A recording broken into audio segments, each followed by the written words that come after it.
Siz agar bu agrotexnikani qilsangiz, har bir pomidor, bodring, bolgarskiy har bir ekkaningiz 200%, 300% ga o'zgarib ketadi. Assalomu alaykum va rahmatullohi. Yaxshilarsiz ekan Robbilar, aziz yurtdoshlar, dehqonlar. Xudo xolasa mana bugun 1-mart.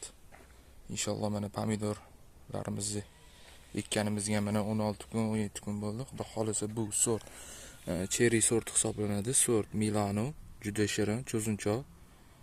Kalibr bo'ladi, eksport bob, ichki bozor bob, holatni ko'rasizlar.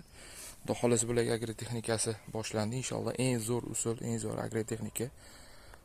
Bir yoq ikki yoq tarafidan pushti baland qilib ekilgan. Hammaning o'zining agrotexnikasi bor. Xo'p, mana chap tarafiga amafos solingan. Xalq tilida bu fosforam deyiladi. Ko'pincha hammaga taniqli bo'lgan amafos o'zimizning eng qimmat, eng zo'r kompaniyaniki. Xo'p, bu yoq o'ng yoq tarafiga o'zimizning chirigan qo'yi guni ko'rayotganingizdek. Bu yoq mana bu yoq taraf tayyor, chopishga tayyor. Har bitta kesa ham amafos eng kuchli yordam beradigan bu kesa. Chapga o'ngga polni yoyib, bular уже ko'mib chiqilyapti. Chap tarafi ham, o'ng tarafi ham. Keyin polni bular pushtiga chopoq qilinib, hammasi tepaga chopoq qilinib olinadi.